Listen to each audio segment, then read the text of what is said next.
We all know bank savings account interest rates are garbage, but why? Mortgage rates are low but still a solid 3 to 4%, and banks are allowed to invest a certain portion into the stock market, which has averaged 11.174% over the past 10 years and 13.347% with dividends reinvested. Yet, the national average savings account interest rate is just 0.06%. So, here's why banks are ripping you off.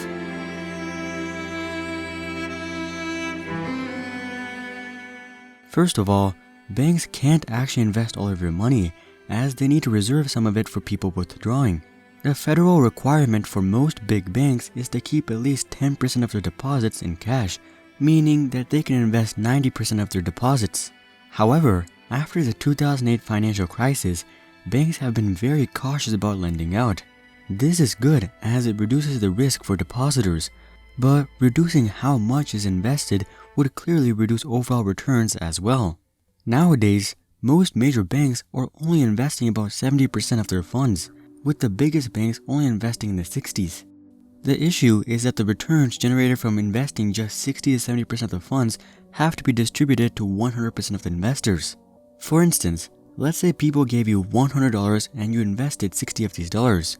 Even if you get an awesome return of 10%, that would only be $6, which out of the $100 they gave you is only a 6% return. And you wouldn't even get to pay yourself. The standard payment across the finance industry is 2% of the total funds. This would go towards paying all of their buildings, their employees, their advertising, their apps, and so on and so forth. They actually have a lot of overhead, so 2% is actually an understandable fee. Back to our example, this would mean that you could only pay back your investors $4 or a 4% yearly return. But that's still a lot higher than what banks actually pay, so where does the rest of the money go? Well, that brings us into the second issue, which is their returns. When you invest a few $100,000 or a few million or even a few billion, it's easier to get higher returns because you simply have more opportunities available to you. For instance, let's say due to the recent crash, you think airline stocks are a great opportunity. You could invest a few $100,000 or a few million or even a few billion like Warren Buffett into the various major airlines. But see, if you were Chase Bank, you could buy the entire companies of Delta, American Airlines, United, and Southwest, and you wouldn't have even invested 5% of your total deposits. However, despite the difficulties of investing so much money, large banks have actually done really well for how much they're investing. Chase averages about a 4% ROI per year, and Wells Fargo actually gets a good amount higher at 5 to 6%. Now, once again, these are very impressive for investing hundreds of billions of dollars, but these are still much lower than the market and definitely much lower than the ludicrous rates they charge for their credit cards. But even with their ROI figures, they can afford to pay out more interest. For instance, with Chase investing about 70% of their deposits and getting a 4% ROI on average, this means that their overall ROI is about 2.8%. Considering that they have $1.3 trillion in deposits, this means their overall revenue per year is about $36.4 billion. They actually get a lot more because of fees and other forms of revenue. At this point, they can charge the industry standard of 2% and easily be able to cover all of their operating costs, which would be about 1%. And they can profit the other 1% and still have 0.8% to pay back depositors. In other words, they can have a healthy profit margin profiting 10 to 20 billion per year even after paying back all depositors 0.5 to 1%. And that's the largest bank in the world, yet they only offer 0.01 to 0.05% interest on their savings accounts. Smaller banks can actually pay out significantly more. For instance, US Bancorp invests a solid 80 to 85% of their total funds, and they more or less match the market with 7 to 8% yearly returns. This means that their overall ROI is about 6%. They can actually charge the industry standard 2% and still have 4% to pay out. They don't even have to pay 4%. They could take a 3% cut and still pay out a solid 1 to 3%. Yet they too once again only offer 0.01% interest. There are a few banks, however, who offer decent rates like Capital One at 1.3%, Ally Bank at 1.25%, and Synchrony at 1.3%. So here's the rundown. Banks have reserve ratios and extraordinarily large funds, which makes it hard for them to get good overall returns.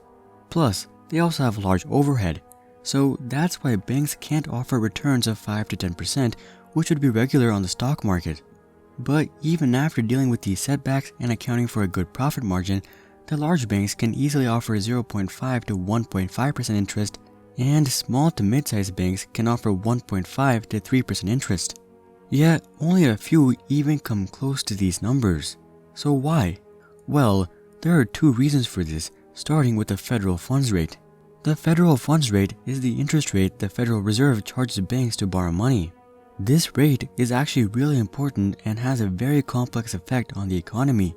But to simplify it, just think of the Federal Reserve as a money lender to the bank, just like me and you. Since the financial crisis, the federal funds rate has mostly hovered around 0.1 to 0.2%. For a few years, it grew to about a little more than 2%, but the pandemic once again caused it to crash to basically zero. Now, think about it from the bank's perspective. Why would they pay me and you 0.5% interest when they can just borrow money from the Fed for 0.1% interest? Plus, the Fed isn't randomly going to withdraw their deposits or suddenly switch banks. So, savings account interest rates will usually be under the federal funds rate. That's the first reason. The second reason is just because they can. Large banks have already built up a robust reputation, and their net deposits continuously grow year after year despite their low interest rates. So why would they be motivated to offer good interest rates? Sure, their net deposits might grow at a faster rate, but they'd still make more money by cutting down interest rates.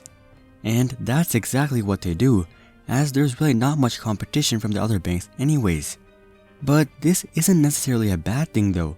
Low interest rates in savings accounts generally motivate people to invest their money in various ways, whether in the stock market, real estate, or opening a business. And all of those options provide much better returns than banks ever could anyways. Plus, banks aren't really meant to be a place where you store away all of your life savings. Instead, you should just use them as a safe place to keep an emergency fund and save up for large purchases. But that's just what I think. Do you guys hate banks? Comment that down below. And drop a like if you think this video explained the limitations of banking well. And of course, make sure to subscribe to see more questions logically answered. But until then, I'm Hari, and I'll see you guys on the next one.